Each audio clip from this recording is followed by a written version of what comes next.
Hi everyone, I hope you all are doing good. As you all know, we are covering Karen Horney theory, neurotic needs and trends. So today we will discuss the topic the childhood need for safety. Just to remind all of you, I have uploaded all the major theories of psychology on my channel. You can watch all of them by going to the playlist. The playlist name as All Major Theories of Psychology, where all the theories are present and you can get more grip over these theories by watching these videos. Already we have discussed Sigmund Freud versus Karen Horney, the life of Karen Horney. You can watch them on my channel. Today we will discuss the childhood need for safety. In the upcoming video we will discuss basic anxiety, the foundation of neurosis. Under the topic the childhood need for safety, we will cover the core idea, the safety need, how parents kill a child's security, what happens when kids repress hostility. These are the main topics we will cover in this video. So according to Horney, childhood एक ही need से dominate कर रहा होता है जो कि safety need है। सेफ्टी नीड क्या है? एक बच्चा जब अपने घर में सिक्योर फील करे और उसे किसी भी चीज का डर ना हो। अगर बच्चा अपने घर में अपने पेरेंट्स के साथ सेफ, लव्ड, वांटेड फील करता है तो उसकी पर्सनालिटी नॉर्मली डेवलप होती है। और अगर एक बच्चे को प्रॉपर तवज्जो नहीं मिलती, प्रॉपर प्यार नहीं मिलता, वो अपने घर में अपने पेरेंट्स के साथ सेफ फील नहीं करता, लेटर ऑन प्रॉब्लम्स क्रिएट होती हैं। शी फर्दर सेड कि बच्चा बीटिंग जैसे ट्रॉमास को भी बर्दाश्त कर लेता है, हैंडल कर लेता है, अर्ली वीनिंग को भी बर्दाश्त कर लेता है अगर उसे पता हो कि मेरे पेरेंट्स मुझे प्यार करते हैं।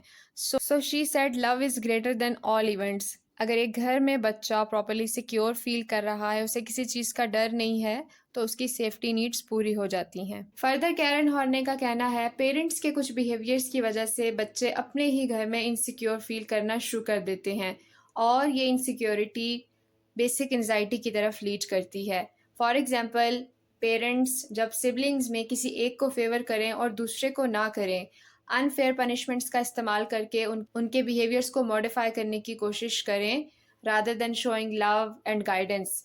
इसी तरह जब पेरेंट्स प्रोमिसेस ब्रेक कर रहे होते हैं या बच्चों को सबके सामने ह्यूमिलिएट कर रहे होते हैं उनके बिहेवियर्स पर, बच्चे इनसिक्योर हो जाते हैं। और जब बच्चों को फजूल की रिस्ट्रिक्शंस लगाकर बाउंड कर दिया जाए और अपने फ्रेंड सर्कल से आइसोलेट किया जाए तो बच्चे इनसिक्योर, अनसेफ फील कर रहे होते हैं। इसके साथ साथ जब बच्चों को रियल वार्मथ ना शो की जाए तो वो इनसिक्योर फील करते हैं, उनकी सेफ्टी नीड्स मीट नहीं होती। फर्दर शी सेड बच्चे फेक अफेक्शन को भी पहचानते हैं। उन्हें पता होता है कि कौन किस टाइम पे उनसे सच में प्यार कर रहा है, अफेक्शन शो कर रहा है, ये नहीं। वो पेरेंट्स के ओवरऑल बिहेवियर्स को असेस कर रहे होते हैं, उनके अफेक्शन को भी असेस कर रहे होते हैं।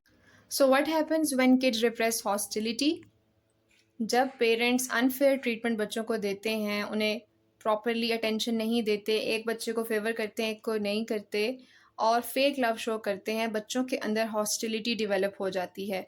But kids repress hostility because of 4 reasons. उनको पता होता है कि वो हेल्पलेस हैं, वो छोटे हैं, we need our parents so we can't fight back. इसी तरह से वो डर रहे होते हैं कि अगर हम हॉस्टिलिटी दिखाएंगे तो हमें पनिश की जाएगी, इसलिए हमें खामोश रहना चाहिए। थिंक के even bad love is better than no love. वो फेक लव को भी अपेरेंटली एक्सेप्ट कर रहे होते हैं और अपनी हॉस्टिलिटी को छुपा रहे होते हैं।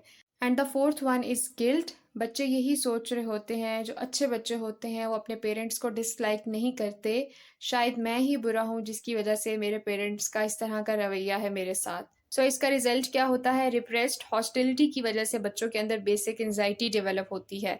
और क्या है basic anxiety according to Karen Horney? जब बच्चों को पेरेंट्स का लव, पेरेंट्स की तरफ से अटेंशन नहीं मिलती, बच्चे आइसोलेटेड फील करते हैं, हेल्पलेस फील करते हैं और इस हॉस्टाइल वर्ल्ड में अनसेफ फील करते हैं। This is basic anxiety according to Karen Horney. So crux क्या है इस टॉपिक का? जब बच्चों की सेफ्टी नीड्स मीट नहीं होती, बच्चों के अंदर हॉस्टिलिटी डेवलप होती है और वही हॉस्टिलिटी बेसिक एंजाइटी को लीड करती है। So in the next video we will deeply dive into the topic basic anxiety, the foundation of neurosis. Thank you so much for watching this video. Like and share this video and don't forget to subscribe Psychology Facts by Lara. See you in the next video. Till then, take care.